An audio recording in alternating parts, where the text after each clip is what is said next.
All right, what an honor to introduce you to Coach Peter Verhoef. He is the head swimming and diving coach and aquatics director at the Bolles School, home to one of the most storied high school swim programs in the country. Since stepping into the role in 2018, Peter has continued Bolles' legendary state title streak, building on a tradition of excellence while developing the next generation of elite swimmers, and also doing an incredible job of honoring the whole human. Before Bolles, Peter made his mark at Swim Mac in Charlotte, North Carolina, where he served as senior coach and high performance director. And there he worked with some of the top 15 to 18-year-old swimmers in the country and played a key role in the success of Swim Mac's Team Elite, helping Olympic athletes secure podium finishes on the world stage, including 9 Olympic gold medals. His coaching resume also includes time as assistant head coach at Queen's University of Charlotte, where he helped lead both the men's and women's teams to NC2A Division II national championships. As an athlete himself, Peter swam at the University of Georgia, go Dogs, was a finalist at 2 U.S. Olympic trials in 2004 and 2008, captained Team USA at the World Championships as well as the World University Games, and brought home international medals during his competitive career.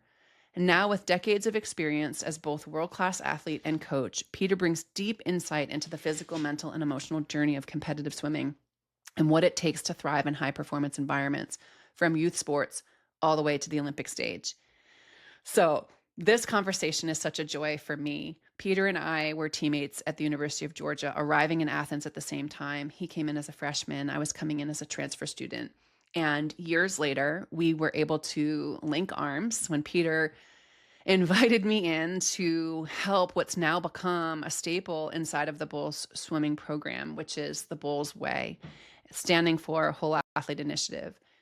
Peter and his staff, all of the humans that are inside of that program, care so deeply about the development of the young people. And I have the honor of being able to walk alongside of them and supporting the staff and the athletes. And we are on now. So as I record this, we're getting ready for our 7th iteration of the Bolles Way. We just keep building on what we're learning and making these small tweaks and pivots to best support the development of the people that we get to have the privilege of watching develop through the sport of swimming.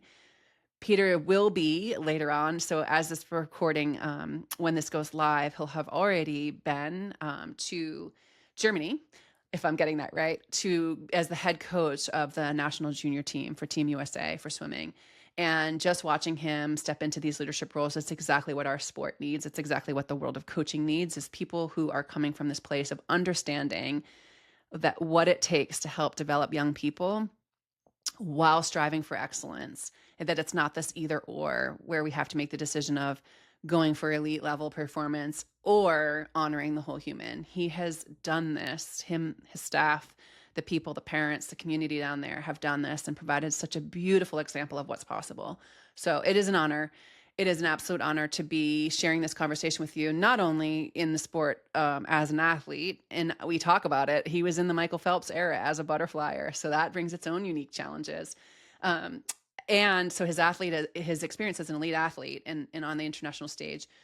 We also talk about the insights gained from being a coach and a director of a program, as well as he's the father of 2 beautiful boys, raising those boys alongside of his wife. And this idea of what this means as a sports dad, right? How do we take all this, the things that we've learned and the insights that we've gained and bring it into our homes? So beautiful conversation. It is an absolute joy and honor. And I have a strong feeling that you're going to take a lot out of this one. All right, here we go.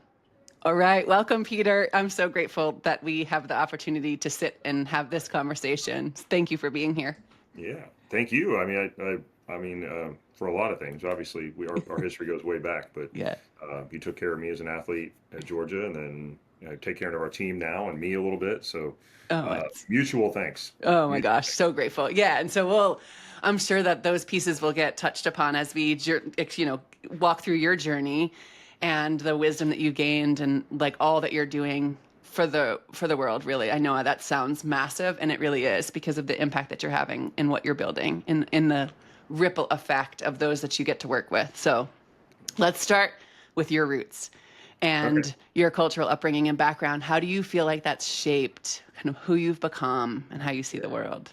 Awesome. No, Yeah. I mean, again, go back to thankfulness. I mean, I couldn't, I mean, as an adult now, I look back and realize, there's not a whole lot of things that I think my parents could have done better. I know that it sounds like a lot of maybe pressure on them, but I think they did a phenomenal job. And they were, from what I can see and what I've experienced, just have two great parents that believed in our family and they believed in me, and they worked really hard to create, some great values in us. And I think my brother and sister and I, and grew up with really great sports parents specifically. They Mm. were involved but not overbearing. They were Okay. engaged. They were all in. I think my dad was a president of the club for a little while, and my Oh, mom was a treasurer, and she was always a chaperone on trips. And my dad became an announcer at swim meets later in my career because that was, if he was going to be there, he wanted to do something. And so, my first Olympic trials cut, my core memory of that entire race was getting out of the pool at some pool in Northern Virginia, and he was announcing, so he got to walk down and oh, give me a wow. hug because he was sitting right there at at the end of the pool. And That's so, so cool. because he engaged that way, it was one moment out of how many, but he got to be there for that. My mom got to go to, I think it was Thailand when I went to the WUGS trip in Thailand, and she was there, and I had a horrible meet.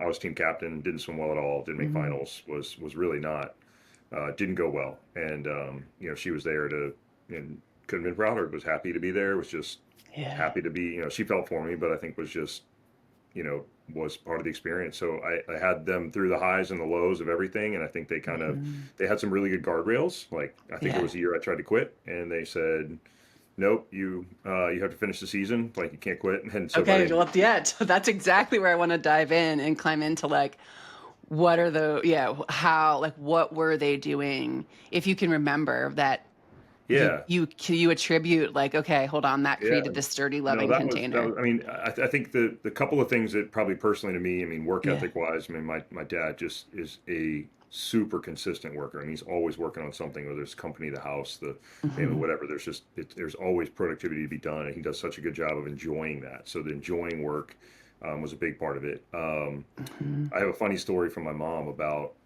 the only time that I can remember for her getting really upset with me, like by upset, I mean yelling or very close to yelling, at anything to do with performance at all. The only time. I was probably about 13 or 14, I think. Um, I was part of a summer league swim team. We went to our club practice and we drove over, did summer league practice, and I was supposed to go to the summer league practice. And at our summer league practice, the older kids on the team, so this kid would have been 17 or 18, Mhm. maybe had a couple of years older than me. He was a pretty good swimmer in our area, and I was kind of one of the up and coming kids.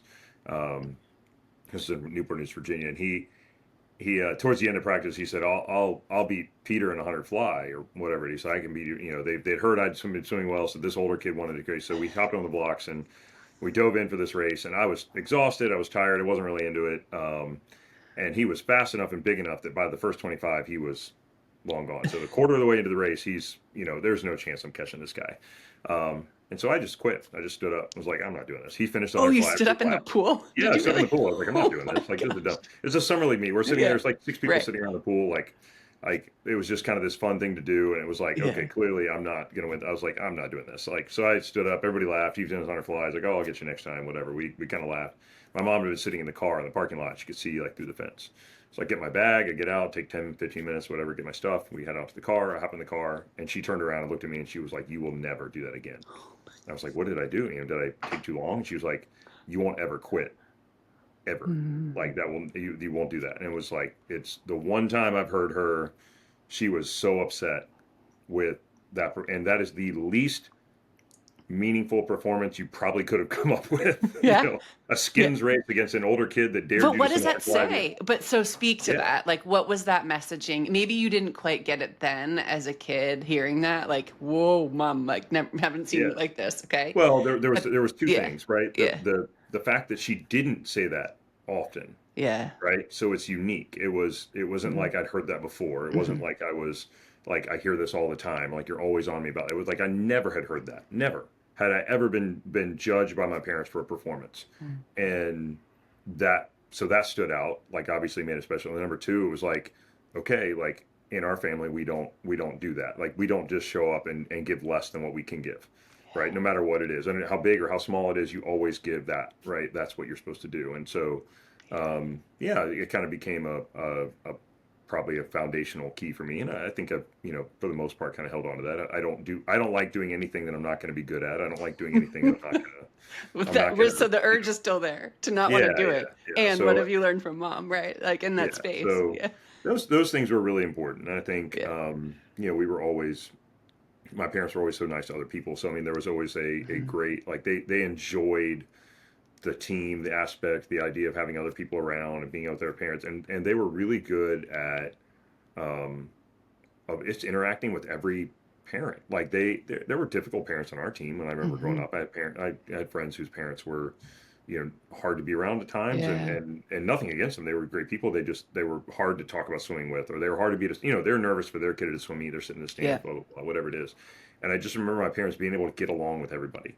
So I learned early that like, you know, being adaptable in that situation or being a part of a team is being able to kind of Mm. see everybody for who they Yeah. are and realize that like we can still get along, we can still be pleasant, we can still sit in the stands together, even if we might get frustrated or we might not like what they say or whatever it Mhm. is. And it doesn't give anybody an excuse, it doesn't make it right. But as leaders, we're not going to make that situation worse or call somebody out. Like there was never that kind of thing. And I think Yeah. they did a good job of they were just grateful to be there. And I think that helped shape just kind of the idea around team of like, we're going to be nice to everybody, no matter Yeah. how they treat us or no matter what they do or what they think or what that is. And we're going to do it that way. So I think that Yeah. was also pretty one of the key things coming up. So But I mean, sounds like that, like that's their that core value, and that's how they're going to show up in alignment with that, yeah, regardless of what was happening around them. yeah, Yeah. they were really good at that. Well, So and now as parents, like in adults, you look at those things and you're like,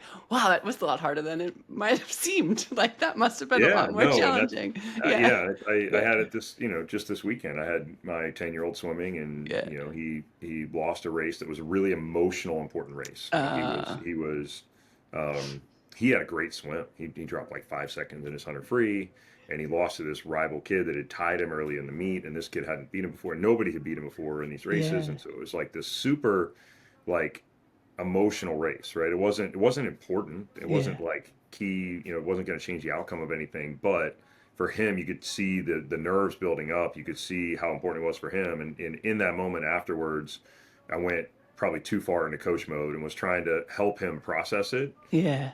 instead of just sitting with him in it. Hmm. And he even called me on it. He goes, "You just said that it was bad." I was like, "I didn't say it was bad." He goes, "Well, you told me all these things that was wrong." And I was like, "Well, I thought I was helping you." And he came back and I was like, "I'm sorry. I should have just stuck with it. It was a really good race." So You're speaking to, we'll get there. That like coach, dad, like dad, I'm a dad and I'm also a coach. Like how do I, like what the, right? yeah, That's such a challenging place. Out yeah, in a different arena, that's also like sometimes our dinner conversations will slide in this direction and I'm like, oh, hold on. Like who do yeah, you need yep, right now, mom yeah, or teacher? Yeah. yeah. So okay, so stretching back, let's go back to like why swim? Did you do other sports growing up? What did your parents swim? Yeah, no, my parents never swam or anything like that. My mom did some swimming, aerobically or whatever, but she, I started, gosh, yeah, I kind of did all the YMCA sports, Hmm. t-ball and basketball. Not particularly. I don't remember being good at any of them. I played baseball probably the longest. Played that into probably fifth grade, maybe sixth grade. That was when I learned I'm like legally blind in one eye. Oh, no way. Um, yeah, like I I didn't know have that. contact in one eye that's really strong, and the other one isn't. And it like obviously with that I have no depth perception. Yeah. So I'm, baseball, they're sitting there like we go to kid pitch and they're like, yeah, keep your eye on the ball. I'm like, that thing disappears like halfway to the plate. Like I have Yeah. no idea what you guys are talking about. And I Yeah. couldn't hit anything. And it was like, we learned that, oh yeah, you actually can't see. So that probably didn't help. Um, but other than that, never, not really did a whole lot of things. So I started swimming. My mom was she got a job, a part-time job as a water aerobics instructor at a YMCA in Wisconsin. And we went in, and my sister and I got to go play in the other end of the pool while she was teaching, like this little warm Oh, bathtub pool fun. thing in Wisconsin. And like we got to go play on the other side while she was teaching. And the swim coach at the time at the building, his name was Sean Went. He's actually out in Colorado now. He's a firefighter, but those names stick with it. Like I coached me Yeah. for like 2 years when in fifth grade. I know I the didn't, names. well, Wisconsin, pause there. So you lived there before Virginia? Yeah, so Okay. we just for 2 years, and that was Okay. the 2 years that I started. Like my mom did Yeah, this little playing. YMCA thing. This coach saw me and was like, "You need to have him on the swim team. He needs to be on the swim team." And my mom was like, "Yeah, I'll ask him." And I was like, "Yeah, I don't know about this." And so he's like, "No, she's gonna be great. You got to get on this." So I think the first week I showed up in trunks, swam in the whatever. It was one of those teams that was small enough where like the oldest kids were in the first lane, and then it was like Yeah, down. totally. So he had Yeah. like 6 lanes, and so I was in like the first lane or whatever with trunks on, and then like I beat all those kids. And the next day I came back, he moved me to the next lane. The next day I came back, so then I realized like, oh, if I can move up in the I'm lane. pretty And good at so this. then it was Yeah. like it got to the point where it was like, okay, if I wear the speedo, then I can beat Yeah. more people. Okay, I'll do that.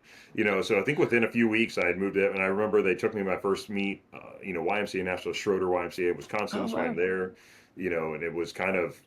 I don't remember winning or anything like that. I remember just kind of How doing old it. were you? So you YMCA Nationals. It would have been fourth or fifth grade, one of Okay. those. When you So formally somewhere joined there. a It team. would have been. I would have started swimming about the time my son is now, like at Yep. 10, Yep. roughly. So So nine, same. 10, Yeah. whatever it is. And then, yeah, just Mhm. kind of when I moved back to Virginia was when we lived in Virginia. I moved to Wisconsin for 2 years. We moved back to the same area. So Okay. I've lived in like 3 houses within like 9 blocks in Virginia. So our core group of families and people and our community there that we knew was there was already a big swim community there, and there was Mm. a lot of families that were already involved. Since I had been involved there, they said, okay, let's look at where we're going to plug you in. And so, boom, there were carpools in place already. There were Oh, practices in cool. place. So join that, and that became my core group of friends almost immediately, starting in sixth grade. Um, that became the swimming. That was when career kind of started, and I think even about a year after that, I distinctly remember kind of going to practice, doing all the practices, and I remember a coach, Joni Hurst, was, yeah, we were doing a practice, and I'm just doing it. And finally, she stopped and said, "When are you going to decide to go as hard as you can? Because you're not doing it." And it was like, "What do you mean?" And it was like, it was so like convicting and offensive. Like, how dare you say that? And then it was like, "Oh yeah, I'm not." And then it was like that. That was like the next turn, and it was like, okay, Yeah. now I'm going to try hard at this. And then that Okay. was probably seventh grade, maybe. Oh, And then, wow. Okay. Well, that's a yeah, pretty quick, rapid ascent. So, where were you collectively for those that are in the swim community who are listening, like when it comes to levels? So, you join and pretty quickly are competing at a. gosh, I think at that point, I mean, I was a Coast Guard Blue Dolphin, so we had in Virginia, we had probably by my eighth grade year, I think I made what was then zone, so the Okay. zone team. So I would Hmm. have been probably one of the better swimmers in the age group meet at Hmm. that point. Hadn't made, I think sectionals was like the next thing up. I honestly don't remember, and I don't remember it being important. And Oh, either interesting. Yeah. in hindsight, it's not important, or at the time, my coaches and I remember qualifying for things, and people would be like, "Great, that was awesome." It's like Yeah. I think the first time I qualified for junior, somebody's like, "Oh, you got a junior cut," and I was like, "Really?" And then it was like trials was even. I think I was trying to get a national cut or something like that, and it was I was like really close or whatever it was, and it was just this like a couple of big milestones that I hit. Like I wasn't trying to get there. It was Hmm. like somebody's like, "Oh, by the way, you're doing this, right? You got to go to this meet now." And so there was, at least from a family perspective and from a coaching perspective, the environment we were in wasn't. It didn't feel like I never remembered trying to get to a meet. I don't Hmm. remember ever trying to get a cut. Now, I think my parents might say otherwise, but and I think Gotcha. later on in my career it certainly became because it dictates kind of where your season goes, right? But Hmm. I think at that point in my career, so middle school, I have no recollection of trying to make certain cuts. I Yeah. don't. I think I have awareness of it, but in my experience looking back, I don't remember any of that. Did you have So kids that were on the team who are older going places? Like, did you have dreams of swimming at the yeah, level that you got to? we had a pretty good group of older swimmers, several that were going to college in big colleges and Hmm. universities. So there were a couple with trial level swimmers ahead of us. So there was this kind of and our summer league in the area was really robust, so that it was the records were these really fast guys, and there was some history there. So the community of swimming at the time, between high school, summer league, and the club swimming in Southeast Virginia, you kind of had this like if you got to that point where you were in the mix with these guys, then um, it was yeah, you were kind of in this elite club kind of thing, and so you're trying to get into that, but I don't think there was ever like a threshold to be there. It was kind of Right. like you were just kind of working your way in. Like I the do big kids. remember, Yeah. Yeah, like Yeah. my group of friends, we worked really hard. We worked really well together, and we loved racing. We had a good group. We had a good coach that was helping us through that, and we started to beat some of the older guys ahead of us, and they were as gracious as they could be. I don't think they were upset about it, but I think for what that is at the time. But I mean, I remember realizing at some point that we were different. Yeah. Like it was like, okay, we can be better than this. Like Yeah. we don't have to because we knew what their standards were and they weren't all good. And Yeah. so it was like it was at first it was kind of like, oh my God, these guys are so cool. They do crazy stuff and all these things that you shouldn't do and I can't say on this podcast. And then um, Well, for you parents know, listening too, and good to then it was know. kind of Yeah. like we might be better than them, so maybe we shouldn't do those things. Like we can Gotcha. laugh at it, but we should probably keep going. Like let's not Yeah. stop there. And So so it sounds like so that cohort, like who you were with and the team environment that you were in was just nurturing. What would you say? Like this love for process, this love for what was it that what drew yeah, you in? that's well, the group of guys. I mean, we were, Yeah. and I say this all like I'm probably coaching now because I had this group of guys that I went through high school years with that we were so close, Mm-hmm. and it wasn't it was because of swimming, but it was more than that. Mm-hmm. And we mowed yards together. We did everything on the weekends together. We started mountain biking together. We did you name it. We had something that we did together outside of the sport as well. But that was our closest friend group. We were the best friends on everything, and we um, that experience of doing that with those guys is what I want our swimmers to have. Mm-hmm. I want because it was it never felt like I was giving something up to do Mm-hmm. this. It was like it never felt. I don't ever remember in my career going, "Oh my God, the sacrifice that I make to do this sport." Like I don't remember that. I remember thinking like everybody else doesn't get to do this. Like this is Yeah. look how awesome all my friends are. Like this is great, and I can call them all the time. I don't have to like Yeah. do anything. They're always going to be there. And we're going to hang out. We're going to do whatever we're going to do, and we also kind of get to do this hard work thing together. And Mm-hmm. we had a coach that was really good. Steve Griffin was really good at like he was really good at like challenging us daily. There was always like a little thing. One of those things was like you always I want you to do something today to impress me, and I just took that as like whatever you write on paper, I'm going to do one step better. Mm-hmm. And so like that became my kind of like self mantra of. But we all kind of did that, and we would kind of notice when the other one was doing really well, Yeah. and I don't know that we didn't do a good job of intentionally celebrating, but you could tell it was like, Robbie, man, you were flying on that today. Like Yeah. I couldn't keep up, like whatever. And it was like this kind of open conversation because we were such good friends Yeah. that, but the thing that I think that it wasn't necessarily the process for the sport that that became a byproduct of the fact that we wanted to do this together and we wanted to Yeah. do it as a community and we just happened to have some it was like good 8 or 10 guys that were and they all ended up being pretty good swimmers. I mean we were in different places and um, it was a lot of fun. But I think the experience it was developed by the coach certainly created and fostered Mm-hmm.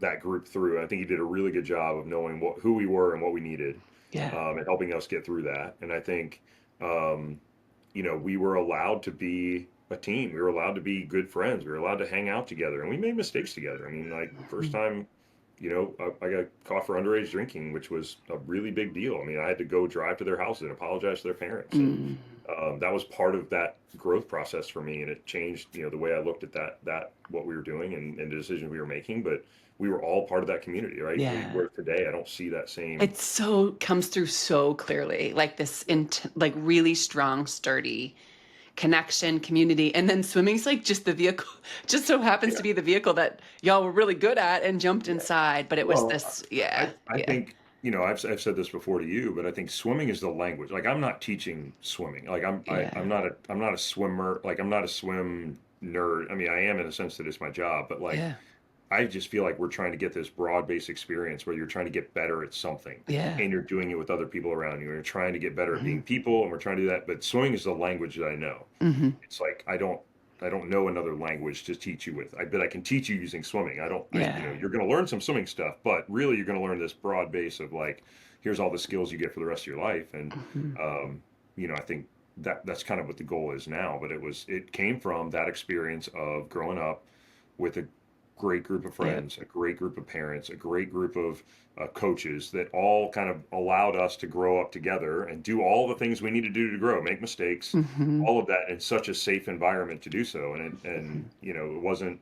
I don't ever remember being, I remember being upset about certain things. I remember heartaches. I remember, Hmm. all the stuff, but it wasn't, I never felt threatened. I never felt like I was not in a good place. It was never Yeah. like, oh my gosh, what are we going to do next? It was Like always like, survival man, mode. Yeah. yeah, Yeah. never Like that, we never that. talk And so about. it's like, how do we Hmm. create that environment where you can have the hardest times of your life and the best times of your life, and you're not going to, it's not going to be like, oh my gosh, what do I have to do next, right? You're And still that, okay. I think yeah, like yeah, you're still okay. That container is it's like the life lifing is my newest phrase. It's just like things are going to be hard, and so in this when you're younger and what you're trying to create and build and you are building is this like container that is gifting what you had as a child and what yeah. you were offered. And Again, yeah, I'm spoiled from that standpoint. Like yeah, I had great parents, great yeah. coaches, great friends, great teams. Like I don't have a, oh my God, I had to survive this, or I had to, Hmm. and maybe I'd be, there's argument that you would be better if you would, but at the same time, I have a very healthy, happy relationship Hmm. with all of it. Like I don't have any Right. regrets about it. So Right. Yeah, I I, love that. And I love it's, and when we look at like our journeys and like like I'm on this journey over here experiencing something so completely different, and then this intersection at Georgia. So I'd been in school a couple of years before you transferred from Michigan. But take us through, so for parents that are going through, and we'll shift soon into your role because there's so much, I mean, from your own experience and then your experience competing at an international level, competing at yeah, NC2A is like in the Michael Phelps era. I just got to name it. yeah, Sorry, Peter. Like yeah. we No, got to no, talk go. about it. I'm proud to be a part of it. Totally. I think yeah, so shifting into like let's move through your athletic space and we can start to pull in some of the things that you're seeing now as a coach. With the hindsight that you have, like looking back on your Yeah, journey. yeah, Yeah. So you come through this program and did you know, I mean, at that time you had models, you had these, what I call, or I borrow this language from one of a teacher of mine, expanders, people that kind of show you what's possible.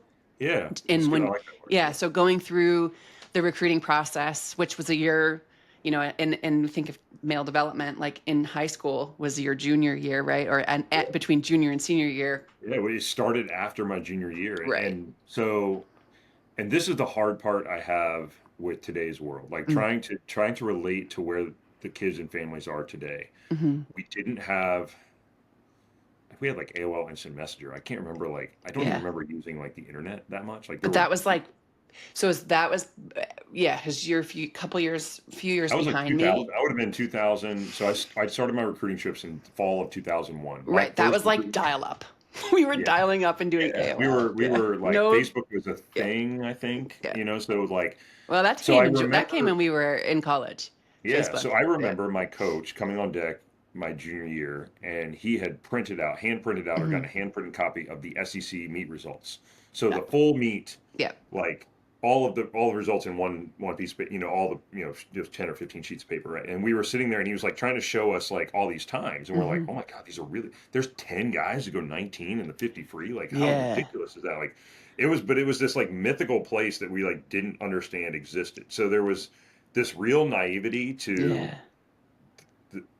up until the recruiting process started, like maybe the weeks before, there was no indication that we were swimming as that was the end point. Yeah. That's what I struggle with today is that we Yeah. Sorry, go we ahead. didn't go through that. There wasn't a day that I swam prior to the first recruiting call that I was like, I'm doing this so I can go to college. It was somebody's Yeah. like, oh, by the way, you should try this. Yeah. And it was like, oh, really? Like, how, that's really fast. How am I going to get there? And then you like start to, and so I think probably my, that happened probably in the winter when he brought that out. I remember that it was probably right after SECs. My spring break that year, my mom said, "Hey, we're going to go on a road trip, and I'm going to take you to just visit." I was the oldest, so we hadn't done any college stuff, Hmm. So we're just going to go visit some colleges to see what you might like. And so we picked, it was like UNC, Clemson, Georgia, and these were places that we had like some sort of a connection to. Like I think we'd been to UNC on a swim meet before, so we were going to go there. And Clemson, we knew somebody there, or it was like on the way to Georgia Hmm. from Virginia, I think was kind of the real reason. And it was like, we'll go to Clemson and then we'll go to Georgia because we knew my great uncle was he was on the board of regents, and so we had some weird connection. We were going to go see Georgia, and then I think we were going to go see Maybe it was Emory. We're going to see a small school, some like one small school. And she had picked out this itinerary so we could see it. That was what all the books said at the time. Go see all the one Mm-hmm. of each size or something like that. And so I made up this little resume sheet. I was going to walk in, hand it to the coaches, try to catch them at the desk, whatever, do the school tour. And I remember at Georgia, I walked in and Jason Gagnon was walking out of practice. I remember like catching him, and he's like, "Oh yeah, Jack's office over there." I'm like, "Okay," so I go over there, and my mom and I are like, you could tell Jack's like, "Oh, what are you doing here? I don't know who you Right. are. You're uninvited," And I'm like, "Hey, I just want to say hello, introduce myself. Here's my times." And I had, like done the little paper where it's like, "Here's your best times." I think I had gone like 49 in the 100 fly at that point, which was really fast then, as a junior, and it was kind of at the bottom of the sheet. And so Jackson was very polite. He's going through all this stuff, and he kind of picks the paper up, and you see him scanning it, and he keeps talking. And then all of a sudden, you saw his eyes get kind of big and look like, we're going to have you come look at the pool a little bit longer. So it's like there is a point at which a college coach is going to see something they want. Yeah. And I think that was what I got out of that experience. Yeah. So there's this like mix of like, hey, you have to, I didn't go through it with this pressure that I had to be there, Yeah. but I was really quickly aware that there are things that you do that people want. Mm-hmm. And so that is part of the process, and it is part of the navigating that, and being able to. And I think in if I look back at it, it was a time. It wasn't my lovely flowing great personality as a 17-year-old sitting at his desk. It wasn't my height or athletic build or anything like that. They had Mm. seen none of that, right? Like I wasn't abnormally tall or big or anything like. I was just a run-of-the-mill club kid, and I had one time that Yeah. it was like, oh, okay, let's keep having a conversation, right? Yeah. And so that opened a door. Um, Now, fast forward to now, Mm-hmm. the amount of information we have is so different. Yeah. We can see times from across the country, across the world, real times. We can watch live races. We Mm-hmm. can, you know, Meet Mobile can you star them and it can update them anywhere. Now, because of that, though, I'd also tell parents like college coaches are not watching that all the time. They're human Mm-hmm. beings. They don't want to watch that all the time. They don't want to see it all. They'll check up here every now and then. They'll see what's going on, Mm-hmm. but they understand that we're going through a process and what we're doing. So I think that's one of the big myths we've been trying to work through in the last couple of years. Is people are like, oh my God, I'm at my October meet, and I'm just trying to get my first meet being really in shape, and we worked on this, and if my meet mobile times aren't fast enough, the college coaches are going to stop talking to me, Mm-hmm. and it's like they There, yes, they you're, want times, yeah. but they know that there's a process behind it. They're not expecting you to be great there. And Mm-hmm. so there's this real pressure that, I think parents feel that, well, if you could just go a better time, Yeah. then you'll that one moment will happen. Yeah. But I go back to, I didn't create that moment. It happened Yeah. because of what I was doing. It's you're speaking to something. So one of the coolest parts about this new space that I've stepped into is listening, hearing these stories, and then like starting to almost like pick up threads. And there's a thread here of I didn't know like there was this like sheltering of I was in it because I loved it. So like the intrinsic motivation to do the thing, 100%. Yes. and then this because of the era that we grew up in, it's like you just didn't have the same access. You had to wait a month. Like I was Right. talking to Lindsay, she was like, we had to wait a month to get Swimming World to see Yeah. where we were at. And so this shielding, if you will, of like just because Well, we have access to the information doesn't mean that we need to be like digesting it, and that does heighten that stress response. And in addition, the work of Michael Gervais and the spotlight effect, or maybe it's not his, I learned it from him, this yeah, phrase yeah. of like we think people are looking at us when they're really not. We're like so consumed with our own selves. Yeah. So yeah, so how do we so let's speak directly into parents right now based on, I know we haven't finished your career and where are the places that swimming took you, but what would you say to a parent listening who's not even just in swim, but navigating this space of walking alongside their kid in the recruiting process? How do Yeah. we, like, how do we make sense of all the data available to us? What do we pay attention to? What do we I not? think Yeah. now it becomes it's complicated because you need to use and see and engage with some of that data and that information, but also unhook from that Mm-hmm. from the process. So you kind of have this like you can't just say, hey, I'm just going to keep, like you said, just kind of shelter myself and I'll just go through it Mm-hmm. and where I end up. You can't do that because then you're not making educated decisions or you're Mm-hmm. not learning or you're not helping yourself. But at the same time, if you go too far in that way, you're going to, like you said, the stress response goes way up. And you said it a second ago. It's, I remember growing up that all of us were swimming because we intrinsically loved it. Mm-hmm. We loved getting in the water. We loved practice. We loved the challenge. We loved racing, whatever it was. We Mm-hmm. loved all those pieces, right? But we didn't know what everybody else was doing. Right. And we didn't care. Yeah. We were doing it because we loved it. As soon as that motivation became extrinsic, and I have a group of one of those guys went on to swim in college at a big D1 program. He got in, really smart guy. He joined the swim. He could walk onto the swim team.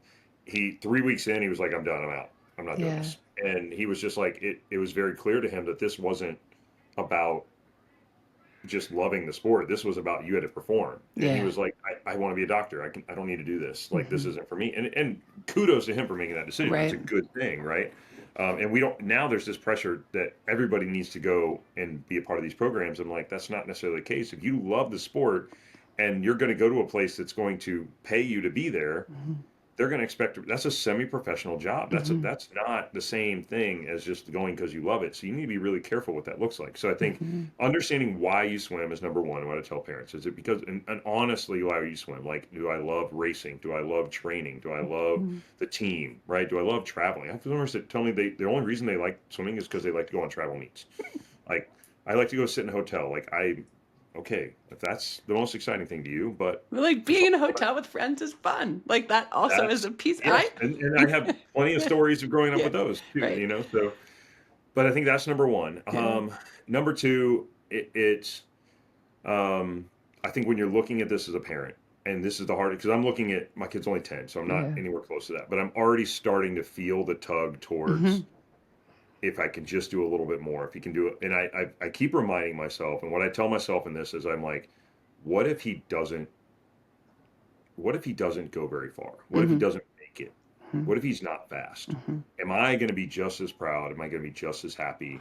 And if I'm not, if I sense that in myself, I'm like, I'd be really disappointed. I'm like, I need to go check that. Yes. I need to go work on that because I need, as a parent, he needs to know that I'm all in on whatever he decides. If he Yeah. comes in and he goes all the way to senior year and he goes, I want to be a firefighter, Mm-hmm.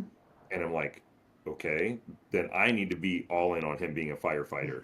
Mm-hmm. I can't, there's obviously a lot of conversations go around that, but like if he, if for whatever reason it doesn't pan out in Mm-hmm. swimming or baseball or whatever he's doing, am I going to be upset or disappointed? And then like, that's the kind of the lens I try to put it through. And I think if Mm-hmm. parents now could say like, if they don't swim in, it right now, what you hear a lot of is like, I just want them to be happy. But really what they're saying is, I want them to go somewhere where they know they're guaranteed to be successful so that they'll be happy. Yeah, that which is just an illusion. That's Yeah. Like there's no they, guarantee. on the Yeah. surface, it's like, I just want them to go somewhere where they're going to thrive and be happy. And Yeah. really what they're saying is, I want them guaranteed to have success Yeah. so that I don't have to worry about them being happy. Mm-hmm. And we all have to define our own success, Mm-hmm. and we all have to work towards that, and we all have to figure that out. And so Mm-hmm. you can't guarantee it no matter what. And I tell people all the time, I said, you could go to Harvard right now, which is arguably a great school to go to if you want to step into whatever world you want to afterwards, right? If you want to guarantee success, one could argue that Harvard would be a good place to start, right? Mm-hmm. But if you sit in your dorm room and you just go to class and you just get your grades and you don't do anything else, you don't engage, you don't grow, you don't do anything like that, you might get a good job, but you're not going to be successful. Mm-hmm.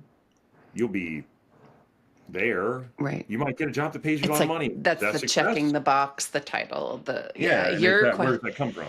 your question. I want to go back a bit to what you just said because I think it's such a powerful filter, which is let me do like a little mind experiment and actually play this through. Like, what if my kid's not great at this? Like, what if they never make it to any level or they choose to walk? Like, pulse check, how would that land in me? I think that's so honest. It's brave work. And it's like that is something I actually, because we're stepping into the space of recruiting now with our oldest, I literally have been asking myself that same question and I map it out and I'm like, wait, hold on. Like I'm tethered to her as a human and doing the best I can to give her foundational skills, the love, the support, so she can thrive. Thriving means being able to face challenges, being able to go inward to figure out like, what do I actually want to do? And then being brave enough to make the decision to pursue that. Right. Yeah.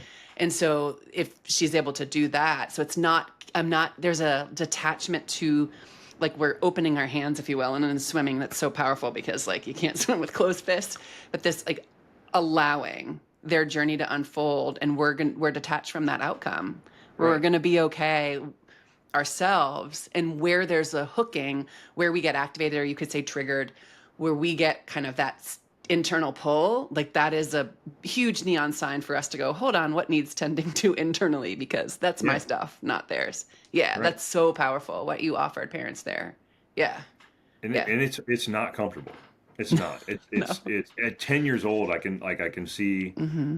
Calvin swim, and and I'm like, on one hand, I'm like, okay, we got to do all these things. We got to do this. And I'm like, wait a minute here. Hold Mm-hmm. on. Is this him or is this me? Mm-hmm. Like, now, where is my role as coach to step in? Yeah. Where is my role as dad to step in? But like, really making sure, like, if he decides to hang it up tomorrow, Mm-hmm. I'll go back to my parents. My parents didn't like we had to do something. Mm-hmm. We couldn't do nothing. There was Mm-hmm. no option to be like, and we never got to the point where, obviously swimming took up so much of our time, and they were happy with that. But like, um, we always had to do something. My brother didn't end up swimming as much, but he did several other sports, cross country, running, whatever. He got into some very different things. But it was kind of this rule that you're going to do something and you're going to try really hard at it, Yeah. whatever it is. And so the same thing goes. And I've had this a couple kids that have come in and told me, they're done with the sport. I've had it in college level and here in high school level, and say, hey, I'm going to be done.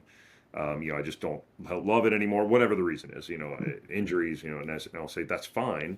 What are you going to do? Yeah. And I don't mean that in like I don't mean that to like get on you about, but like, I need you to think about how you want to fill up Mm-hmm. and be productive. And because the swimming is the language. What I want to teach you is that you should be striving and working towards something in your life with a Mm-hmm. purpose and a direction and with excitement and joy and all that kind of stuff. So it's not swimming. What else is it? Right. What is it? It's got to be something. And Mm-hmm. it may sound harsh to some people, but like, yeah, you don't get to just sit back and relax. That's not the people we're trying to build here. Yeah. It's not the people that are ultimately successful. The ones that, yeah, there's two sides of that, right? Too far driven is it goes the other way, Yeah. but healthy But striving, you're yeah, built. following the joy. Yeah. Yeah, Yeah. And it's not always going to be joyful. So you, like you right. shared, like you had a season you wanted to quit. So same. And it was like the guideposts in our family where you need to finish. And I just had this conversation with my little one. She's totally torn. She's only 9. And it's like, I think that's some of my frustration is like, she wants to be able to dabble in different sports, but the commitment to do so. So we're Yeah. holding her. This is like a little bit of a tangent, but Well, we're, I can jump in because yeah, that happened to us this year. So I yeah, have my 10-year-old, right? So yeah. he plays baseball, and we're at a great little rec league down the road here in Jacksonville, and he's pretty good at it. Like, again, for a 10-year-old, Yeah. I'm not an expert at baseball, but he pitches well. I love watching him play because he's into it. Hmm. He's really good at the mental side of it. Um, and he seems to have some really good athletic command that I didn't have. Like, he can throw a lot of strikes, and I'm like, I can't do that. So, um, and I'm in my head, I'm like, he's great in this little rec league, and then we will go play some teams that are, whatever travel ball teams, and there's 11 of him on the field, Hmm. and you're like, okay, I can see him competing with these other guys. What do we need to do to get there? So we did a baseball camp this summer, and the coach and I were talking, and he was like, if he's going to do baseball, he's going to need to make a bigger commitment. Yeah. It's going to have to look like 4 or 5 times a week. And I'm like, he's 10. Yeah. He's 10. He's going into 5th grade. Like, I want Yeah. him to swim, and I'm fine with him swimming 3, 4 times a week. But it's like, now I can't do 3, 4 times a week swim, 3, 4 times a week. He does Hmm. 1 day a week of golf. He played a little basketball this year. Like, Hmm. it's good for him to do all those things, but already at 10 years old, we're being told, because Hmm. the coach said this, he goes, the chance of him making the middle school team if he doesn't start that now are slim to Hmm. none. Hmm. So I'm saying, he's telling me that if I don't scale back on swimming and scale up on baseball, then the door in the future is going to be closed. Yeah. And ultimately, I think that's a lot of the issues our parents face now is Hmm. they feel like if I don't push harder now, then a door is going to be closed in the Hmm. future. And there's some truth to it. Hmm. Unfortunately, I don't know how to say that nicely, but like there is some truth to that, but it doesn't resonate with, you know, how do we create healthy people? Well, that Like, because you're tethered, you're aligned there to like getting there. Where's there? What's this like? Where's this train taking me? Like I'm hopping on board, but where am I going? And at what cost? What expense for the kid? But yeah, that registers so it is, and I think we're naming. I don't even know if we have solutions, but this idea of like this pull of, okay, well, let's be strategic. I have more than one child. And even if I had one child, I was like, I brought in Rebecca, we were talking about fueling. And she's like, if you're running from one sport to the next sport to the next sport with a growing body and a brain that's being used in school, like you could very easily slide into that red space of relative energy deficiency. Anyways, with cost that's, there's a big cost to that for their development as a human being. So how do we navigate? So like the space of what we've done is, said we've boundaried and said, okay, like you've committed to this. We're going to commit to this and finish this commitment out. And if you never want to do it again, that's okay. And we can shift over here. But we've chosen like what would be considered like a town team in gymnastics world, right? Yeah, Where yeah. it's this kind of like house league. And there does feel this. There are going to be, that's very real. They're going to be, like, if she moves into that next level, she'll be one of the older ones she'll be like with kids way younger than her, or like, right. And so for me, at least, and I'm curious how you navigate the space of decision making. It's like, okay, what aligns with like we zoom way out to our core family values and then the time. And then, okay, what's the cost here? I'm not going to like throw our values away to jump on some train going to some place, because you and I both know that like getting there, like what are we actually getting, versus this process of, okay, you can feel like you really want all the things right now. How are you going to cope with not getting all the things that you want right now? So she literally, I'm not kidding. And I think she'd be okay with me saying this, was pretending to be on a surfboard, because we talk about surfing our feelings and waves. And she's like, okay, Mom, look. And she's like literally surfing in this imaginary surfboard to surf the waves of feeling frustration that she's put in this situation where we've got to choose, right? Yeah, it's just, so I don't know that we can fix the systemic pieces, but in our own homes, like how are you navigating the decision of what to choose? Yeah. And yeah. I mean, Chris and I, my wife, talked about it this summer. We kind of said we have to kind of figure out, and I think we found a way to, we found a family dinner or something. We sat down and we kind of talked a little bit about, what are we going to do this year with baseball? And Calvin came up with his own thing. He said, I want to play till I'm 12. So in his mind right now, he wants to be a swimmer. And so he's leaning towards that. And I'm like, okay, he's making that choice. He wants to do it now. I need to help him take that next step and move that way. And But you've pulled his voice in and you sat together as a unit. Like, yeah, so sitting down, and we do a great job. A lot of credit to Kristen for creating that space for family dinners, even with the crazy schedules. But we're able to kind of sit down together most nights still, and kind of have that, and even if it's not there, then it opens up the space maybe somewhere else to kind of have that conversation about it. And then, yeah, Chris and I, we said, okay, let's say he wants to do travel baseball and swim and this, like, the cost is going to be on us. Yeah. Right. The cost is going to be on our time, on our marriage, on our energy. Are we willing to pay that? Yeah. Are we ready to pay that? And, is that a season of life we can get through and embrace that? Or is that something we're not ready to do? And so that, again, becomes a question for parents. You have to be honest with yourself. What, and I think everybody has a little bit, and I've seen different versions of this, right? We've had families here that are really close and like, look, a mission trip your junior year is the most important thing we're going to do as a family, and that's incredibly important. But it might be at the cost of a really good season when you're in the middle of recruiting. Yeah. That might be it. It might be the cost. Yeah. And you have to be okay with that. That's the question to ask. Is at what cost? Yeah, and like, is that okay? And at what cost not? That filter can be so powerful. Yeah. And then, as a coach, I've learned you don't guarantee anyone outcome, because that same kid that does a mission trip comes back and some lights out, and you're like, well, never mind. Because it was soul filling. It was service, right? Like there's, stuff like that. So I think there's our world now is so much busier. There's so much more information. There's so much more. It's a rat race of sorts. It's just youth sports in America and all sports. We're just like, we're all clamoring to make sure we don't close doors. Yeah. And in doing so, we close the doors ourselves. Yeah. It's kind of the way it's going. And I don't have a good answer for it. But I think what you're talking about if individually we're clear on what our core values are as a family unit, and we're going to get knocked from it, and we keep coming back to like reconnect with that and center that, and then ask those questions and ask the questions about what costs and what's worth it, what's not, and why. Like, what's the story I'm telling myself about, like, if this door stays open, then what am I clinging to there? Because when one door does shut, right, that does potentially open another that's maybe even a more beautiful aligned path, and trusting that that's, yeah, trusting that process, which is really hard because what we're talking about is releasing the grip of control or the Yep. illusion of control of like, Yeah. yeah, if I grip here harder. So okay, so bring us back. I know we're stretching back, we're kind Yeah. of back and Yeah. forth, but that's just Go. it. Like you have so many different perspectives as an elite athlete, also as a coach and as a sport parent, literally in it, that it's just, yeah, naturally Yeah. going to be woven together.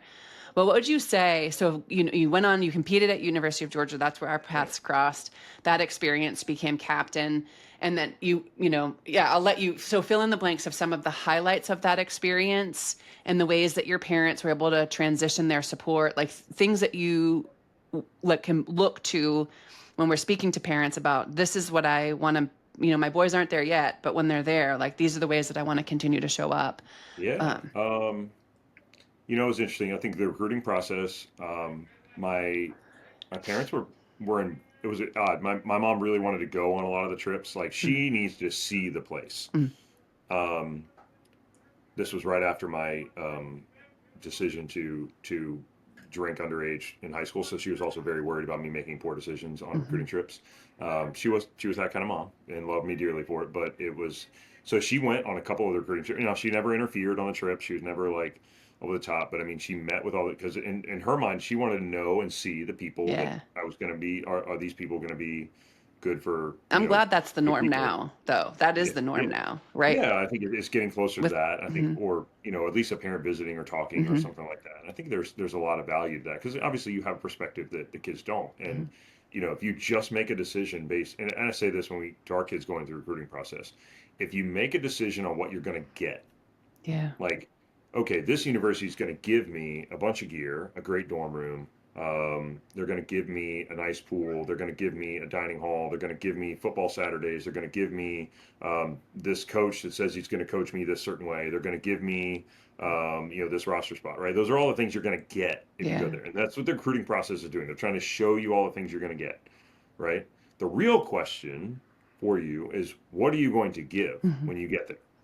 So, which school do you go to when you're like, I am going to give everything I got to this team, to this hmm coach, to this weight room, to this pool, to this, university, to this classroom? Like, and what does that look like? If you can't picture that and do it, I think that's where I kind of tell people to like lean in when they're looking at that process. And I think if you can really do that, I remember thinking like my recruiting process came down between Auburn and Georgia and Dave You made the Marshall at right Auburn. choice. Sorry, Auburn Yeah. Tiger fans.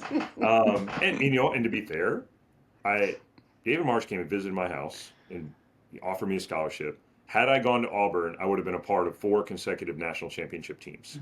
Mhm. My class at Auburn, my compatriots at Auburn, won 4 NCAA titles in a row on the men's side. Some of the greatest swimmers that swim in NCAA history, and I was on a team that went from 15th to 10th Mhm. my senior year in 4 years at Georgia. So I had an opportunity to go to this school.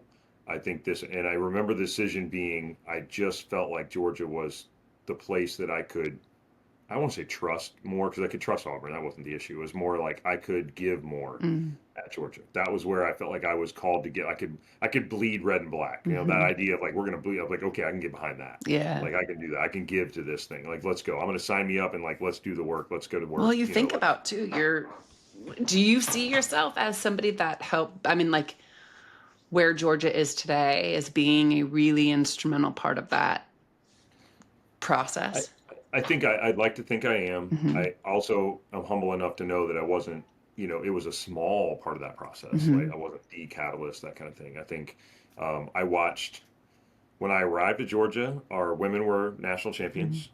Our men were somewhere 15th, 12th, somewhere in there. I don't know. We'd had some success about 3 or 4 years prior. hmm The totally different group of guys. Those guys were all completely gone. The guys on the roster coming out of high school were pretty talented swimmers. You had Kyle's an Olympian. hmm You know, Cover came from here at Bolles. There were some really good swimmers there, and there was, I think, we struggled as a guys team to enjoy what we were doing. You had a coaching staff that was taking this girls team that was obviously high performing and thriving, Mm-hmm. and you got to take care of that, right? Like that's your job. You can't. And I think they were trying to pull us along with it, and I think there were some guys that couldn't see Mm-hmm. past that a little bit, and it was hard for them. And you know I wouldn't have known it at the time. I thought everybody was great. I thought it was awesome. And then it was like, as we went through, it was like, oh my gosh, we're not. And I think the big wake up call for me, I got to go to NCAA's my freshman year. I was part of a relay. We qualified relay. I got to go swim at NCAA's my freshman year. Um, and it was just a small group of like 8 or 9 of us. Mm-hmm. But once you got to that meet, we were like, okay, I see it. Yeah. This is the work we have to do. Like, we've got to compete against these guys, and this is what it looks like. And you went back, and the next year, I remember starting practices and being like, okay, the 9 of us that went to NCAA's, we know what we're doing. Mm-hmm. The other 30 of you, I don't know. They don't see it. They don't Yeah. understand it. It's too easy for them to take one step back because they don't realize how much harder they have to push. And so I Mm-hmm. thought, really fought to try to get that vision in over the time I was there. And I think we had some success going to some international trips for USA Swimming. That was awesome. In my senior year, I threw everything I had behind being captain, and probably in a lot of the wrong ways. Tried to organize my way through it. Yeah. I had, at the time we needed a phone tree because you didn't have a group text. It's so real. You had to have a list of who's going to call Who's who if we need calling? to get a message out, right? I don't know. And My kids, I did this fun little game where I videoed them with words from our like childhood, and they were like, "It's." I highly suggest it. It's quite entertaining because they were just like, "What?" I don't know, and they were guessing yeah, what the words try to meant. explain. Like we had to have a list of Phone like tree. Yeah. if practice time changes, I'm going to text you Yeah. this. Your job is to text these 2 people. Right. They're going to text these 2 people. Any one of those people in the chain break the chain, then the other people Done. don't know what practice. It's, That's how you have to communicate, it's right? so funny. Um, Yeah. but yeah, so I mean, I tried to organize my way through. I put a lot of weight on my shoulders, Mm. and really what I should have done is be myself, Yeah. and um, and I think it was, but I think let myself be there more, and then really focus on the guys that were really excited about what we Hmm. were doing it, and they we ended up getting 10th. Had a great group that went there with a small number.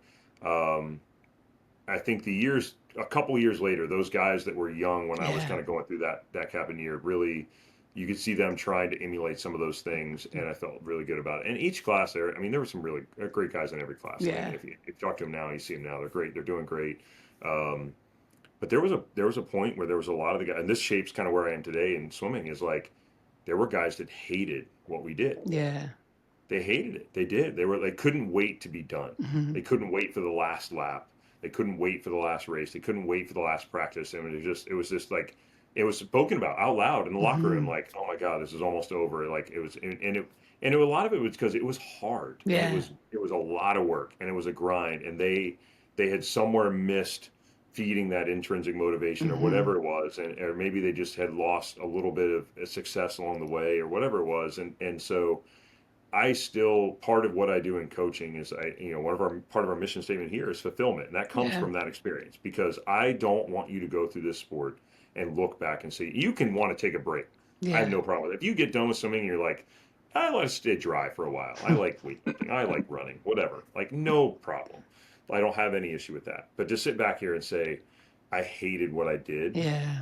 like Life's too short too, it just really. I mean, you don't makes me have that sick to think perspective about it. when Like yeah. you don't yeah, it's too short to do that. Hmm. Go find something you love, Hmm. and don't get so far behind the sport that you hate what you're doing. You can be ready to be done. There's nothing wrong with that. Right. It's hard. It's a grind. Yeah. But I want to give you the tools that you enjoy. You have agency and mastery over what your Hmm. agency over pursuing mastery in what we're doing. Yeah. So I'm going to give you some tools that you have to make decisions. Even at high school level, I think, we as a school here, as a staff here, probably give our swimmers more autonomy than most at a high school level because that's what they want, number Right. one. But two, it's like, look, I'd rather have you have autonomy, make a mistake, Yeah. and then help you correct it, than me just tell you what to do, and then 5 years later be like, I just don't want to do this anymore. Yeah. No, it's so Right? it's It's empowering. not the same Yeah. thing, Yeah. right? It's Like, so that empowering. was my Georgia experience. Was like I just want out of that the negative out of it was I felt for the guys that Yeah. hated it and what they were doing. I learned a lot about leadership, Hmm. about you know because leadership is really influence, Yeah. right? It's influencing other people's. Mm-hmm. And I tried to direct other people. I tried to manage other people. I Mm-hmm. tried to, you know, and not even in a negative way. I was even a good manager, so to speak. It was Mm-hmm. just, it was like I needed to influence them. I needed to get to know them and influence them. Mm-hmm. That would have made a difference, Totally. right? And I didn't get all the way there. And so I think that helped shape leadership later in life. But yeah, that's kind of what I got out of that experience. And obviously, I mean, I have an incredible amount of respect for all of our staff that were there. I mean, Jack, Mm-hmm. Harvey, Brian, Jerry, I mean, all of them, Carol, Mm-hmm. um, several other coaches after that. You know, we had this, Yeah. you know, but they were very family oriented people. They Mm-hmm. all had families. They saw us through the lens of not as we were not family with them. Like Human though. that's a stretch, right? Mm-hmm. Like we were humans in this, but they have the perspective of family around them that Mm-hmm. this is what's important, Mm-hmm. and we're also going to do this together. And so that was cool. And I think it's a little much when people, you know, oh, we're going to be a family on a team. Like, no, your family is your family. Mm-hmm. You know, whether you want to be that or not. But we can be really close. We can be great friends. We can be great teammates. Yeah. But family is your family. But I think our coaches didn't. They had the perspective of family, and that's what bled into the program there. Um, And so it was clear on their always core values too. yeah. Yeah. Yeah. It So take us into, so just touch on this and then we'll shift, we'll kind of zoom out to parents and what you're like from your seat, like where are we getting it right? I don't even, yeah. I got to change the way I'm asking that. Where's there, like, where are we really doing a great job in your opinion and where we may be falling short? What could we do? But before Mhm. that, I'm so curious. Like you swam in the, like I referenced it earlier, swam against like in the Michael Phelps era, right? Like, Mhm. and you're a butterflyer. And so what was your frame? Like, I don't know if I've ever asked you this. Like, how did Good you question. navigate this internally? It's Because, yeah. another reason why I'm probably still sitting here. Hmm. So I grew up swimming against Michael Phelps in club. So he was in Maryland, I was in Yeah. Virginia. So we would see him for zones. We Hmm. would one time a year we would go to North Baltimore. We'd do a meet. And so when we were like middle school age, those formative years, we were saying he was really good, right? Hmm. But our relay could beat his relay like every time, and he didn't like it. Yeah. Like we knew we could beat him, Yeah. and he was like he didn't have enough other guys on the team that could beat this relay, so we could beat him. And so we had this little competition going, and then we get into the college world, and he's, you know, we're all about the same age, we're going to the same meets, we're going to nationals, things like that. We're in the ready room together. Um, you know, he And Ian too, right at the yeah, time? Yeah. and Ian yeah, so was I swam also, behind a dueling, you know, the hmm, trading the world record back and forth for the couple years that was my event. And so, hmm, you know, I made my first Olympic trials in 2004. So I made it the year prior, 2003. So I had a year to get ready hmm, for it. And at that point, it was the naivety. I cannot explain to you how much I do not remember having any expectations at me. Like I wanted to swim well. I was excited for it. We were going to go out there. We were going to go to California. It was in Long Beach. yeah. You know, it In the was like parking we were, lot. Oh my gosh. yeah, I have a very different experience than you. yes, It's all I good. know. And the girls at Georgia at the time, we had a lot of key players. They were all Oh trying to make my it. The God. intensity was through the roof. I was just along for the ride. Yeah. Thought it was all great. Yeah. Thought it was the funnest thing we were going That's to do. Right. that's so And funny. like, Yeah, that contrasting experience. no, I'm Yeah. like just swimming through the summer. Like, we get to go to California. This is going to be sweet. Like, this is Meanwhile, going to we're be like, awesome. there's like literally 6 to 8 of us training for the same event. Yeah. Yeah. Yes, Oh my it gosh. was. Yeah. And I was even oblivious to that a little bit for Oh, some reason. I don't know why, yeah. It's but all good. I was just in a space where I was like, we're going to go do this. And my club coach was going to come with me, and we Mm, were going to be out there for a little while. And so, um, you know, I don't ever remember because the year prior I'd gone after my freshman year at Georgia, I'd gone a 53 in the 100 fly mm, at nationals. I'd gone home for the summer, trained there, and then gone to nationals with my club team and went 53 and got like third or second mhm, at nationals. And it was like all of a sudden I'm like, people are like, oh, mhm. you're like close to the national Contention. team. Like I was like, oh, Were you really? aware of the chatter? Like that there's a possibility that you'd, no. No. So that's what I'm saying. I don't like. I went into trials just thinking like, hey, I'll swim pretty good. Like these seem like like I was third after prelims, Mhm. and it was like that was the moment I was like, oh, shoot, Yeah. like this is real. And Like for those that don't know swimming, you top two make the in an yeah, individual, like a top two make the individual. non-freestyle. Now Yeah. top two were trading the world record back and Right. forth, and we're untouchable at that point. Hmm. But I'm third, and I'm like, okay, great. Well, the good news is I can't beat 1 and 2, so let's see how prelim. You know, semifinals will happen. I'll probably won't be that high. Third after semifinals, and it was like, oh, this is real. Like, Yeah. and then it was at that point. I remember that day of like going through that and being like, okay, I don't know that I can beat Michael and Ian, but what if one of them gets sick? Yes. Oh, cool. I What if like one of love them that this was your gets headspace. Yeah. hurt? Yeah. Yeah, What? I'm like, well, okay, I still got to go as fast as I can Yeah. because you don't know what's going to happen to them. Yeah. And I kind of turned it into a little joke, and I would kind of talk, okay, we're going to go out there, but it was like, and I was like, I'm going to give this thing everything I got. And, Yeah. and I, to this day, that's probably one of the best days of swimming I remember. I remember finishing warm up in the competition pool. It was outdoors, sun was shining. I was like the last one in my lane. I can remember I could swim, fly, and watch my shadow on the bottom. Yeah. And it was like there wasn't I couldn't take a hard stroke. It was awesome. It was just Yeah. like everything felt good. It was amazing. Got to walk out. My family was there. I swim this race, and I ended up getting fourth. And probably went out a little too hard, but it was in it. I mean, I raced it. I mean, I was like, Mhm. okay, I'm going to race this. I'm going to see what I can I do. love, but we've got to pause too to say most of us, because of how we're wired, there's nothing wrong with us. It's just our human brains go to what if negative spaces, like what if worst case scenarios. And in that moment, you were like, what if like this opens? Like, what if there's a possibility? And that is like, that's the place that takes us from worst case, which keeps us in survival mode and then under threat. And it's like, oh, and then why bother? And our energy sinks to this place of like actually, huh? Like, what if there's a chance? Like, what Yeah. if? What? Yeah, Yeah. and You're wrong. allowing that is so Let's see what cool. happens. Yeah, that's so So cool. I did that race, and then Mhm. I think the next 4 years. So now I'm on the stage, right? Yeah, Like now I'm there. And it became more about, and I've said this a lot this year to our team, like watching pro swimming, like it became about going fast enough. Like now every time I went to nationals, I was trying to make a team. yeah, So like, can I be fast enough? yeah. Right. And I think that at that point my swimming plateaued a little bit more. Mm, I got about half a second back faster in 4 years. yeah, So I went, obviously your growth rate go up, and I kind of plateaued there. And I was doing a lot of the same things in training, a slightly different coaching staff. And I added the 200 fly towards the end of hmm, my last 2 years to try to add something else. I was doing some different things. Um, and I remember going into '08, knowing it was gonna be my last meet, and all of those years prior, we go to nationals, swim prelims. You're going to ready room. You're top eight. You're sitting there with Michael, hmm, Ian, and and a little bit. It was like, okay, can I wait out Ian? Can Ian retire, and then I can like I'll be the next guy. Then I've got a shot. I can be number two, yeah, right? So it was kind of in that mode, and then it kind of got to the point I was hanging around fifth and sixth most of the time. I wouldn't yeah. quite get there, so I made WUGS teams. Um, Made it on the national team once or twice. And then I got to the point where I was done with my eligibility, had to decide if I was going to keep going. And in my mind, there was no, like, why would you not? You love this. This is Mm, awesome.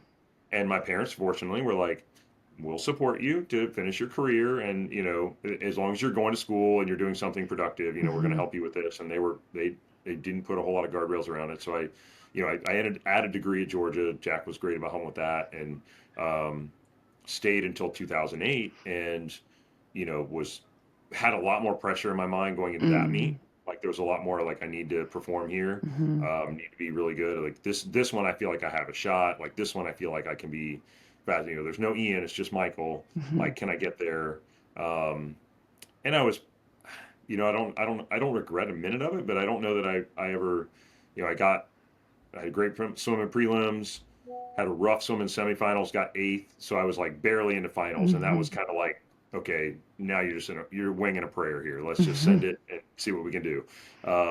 But just knowing that like either I'm going to touch the wall and I'm going to go to the Olympic Games, or I'm done, Yeah, one or the other. yeah. And I've got a job lined up in 3 weeks. Hmm. I've got family at home. I'm excited. This is great. This has been awesome. I Probably the most magical thing about my career was I got to choose that I was done, Yeah, and I got to finish in finals at Olympic trials. right. That was my last one. Literally competing against like what will go down in history as one of the best Yeah, athletes of all yeah, athletes of all times. time. Yeah, You walk out and you give him a hug, and yeah, hi, it's been great, and yeah.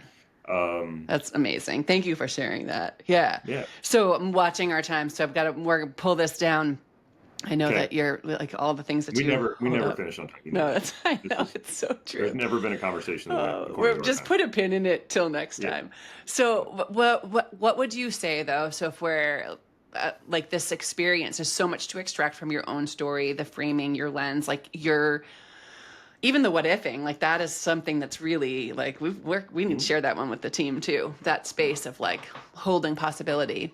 Where do you see, and you engage with parents in a lot of fronts, and this is not about shaming or blaming. Like Right, right, yeah. I think we both operate from this place of we're doing the best that we can with the tools we have and we're human. Yep. What are the behaviors that you see getting in the way of kids thriving and maybe making the Right, decision to say, I'm not lit up by this. I'm just doing it because right. my parents want me to. Well, Yeah. so like you said, I've never met a parent that doesn't want the best for their kid. Hmm. Never. Yeah. In all years of coaching, I've never met somebody that's like, Hmm. I'm okay if they just don't get, they want the best for their kid. Hmm. Um, and so where we get it right, Yeah. I think, is that we want to help as Hmm. much as we can. We want to support. Now, in different family dynamics, that looks very different. Hmm. If you have two working parents, which we have a lot of now, Yeah. that's a lot of time. It's not there to help that kid. So their help looks different, Yep. right? It's hey, do they need to get a lesson? Do they need to go do this? They need to add that. Can I outsource that in some way, Hmm. right? And sometimes it's because they don't know or they don't see, and so they think, okay, I need to outsource this. And more of it's like, hey, we just got to have a conversation. Yeah. Um, I think you know, and you generally see it, the way we explain it here is, when you're growing up and you're going through age group swimming, so 14 and under, there's this, there's a triangle relationship. Mm. There's kind of the coach, the athlete, and the parent. And the coach has to talk to the parents. The parents driving them to practice. The Hmm. parents making a decision on what meets they go to. They're paying the bills. There's this really, the coach almost has to like coach the kid and talk to the Hmm. parent. Like that's kind of how it works, right? And as soon as you move into that 15 and over world, into high school, that parent actually disconnects from that triangle and slides away and Yeah. becomes coach, athlete, swimming, Yeah. or goals, right? And now the coach is talking to the athlete. We're working with that person, that human, Hmm. and we're both trying to get towards these goals, right? So where does the parent fit in that? Hmm. That's the question I think you're really asking. Where do they kind of fit in that as a support role for them? And where it gets tricky when it, just to your point, like when we're not showing up the way we want, Hmm. it's when they try to get into that triangle, when they Yeah. try to get themselves either between their kid and their goals, Yeah. right, or between the coach and the kid, Hmm.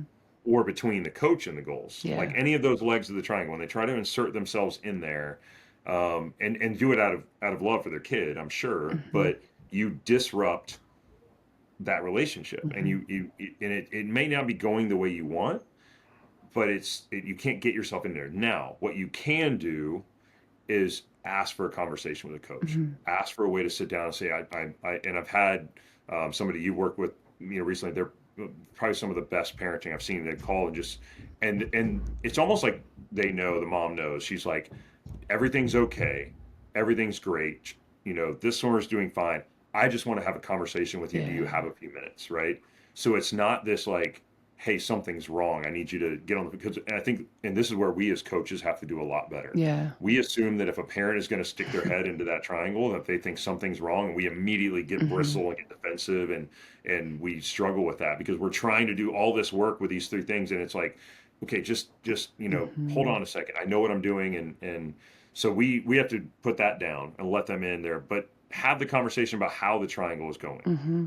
Have that conversation about what the goals are, where With they're at, and curiosity 'cause first. most of the time, Hmm. most of the time, the parent doesn't understand that the kid's goals are different than what their Mm. goals are, right? Like they are assuming that this kid's goals are here, Yeah. and I know from that kid might be saying that's what their goals are, Yeah. but really they may be thinking something else because they don't know if they can make it that far, or Right. they don't feel that way, or we know whatever. So maybe that's off, or maybe it's they think the kid is different than they are. Yeah. Right. So my kid, if they just did a little more distance training, Right. that's always the one we get, right? Well, if they did a little more volume, that like, I'm the one watching your kid. I'm Hmm. watching how they respond to the work. I can tell you right now that's not going to help anything. The Yeah. reason they're struggling is because they're not focusing on X, Y, Z, and they need to do that better. And then we can add some distance work or whatever it's going to be. Hmm. But that's the parent thinking their athlete is somebody else, right? Yeah. Because usually they're looking at their athlete going, okay, well, Sally over there, Yeah. The comparison. she swims at a club where they swim 10 practices a week and we only do 8, and she swam faster. So I need my athlete to do that. Hmm. Well, you're assuming that that the coach athlete relationship, the coach is looking at that athlete going, okay, you Hmm. don't know who they are. Let me tell you who they are. Yeah. Like, no, no, no. I've spent a lot of time on deck with your kid. I know who they are. Yeah. Yeah. So as a parent, what I say, I don't want to get too specific because, like you said, I don't want to shame anybody into it. Yeah. But if you put yourself at over 15 years old, if you put yourself into any leg of that triangle between Hmm. coach, athlete, and goals, you're going to disrupt something. Yeah. If you try to put yourself and just insert yourself in there to say, hey, I know who the athlete is. Let me just tell you, like It's stepping you're into the coaching space. Yeah. So I literally have a 15-year-old. So I feel this. She's going to school yeah, next year and so I'm watching this unfold, communicating and articulating her goals, their shared vision. And so I see my role. I'm curious your thoughts on this. And then we'll wrap. Is like, yep, how is she? yeah, How's my kid? What else is going on in her world? Is this, how is she feeling about this?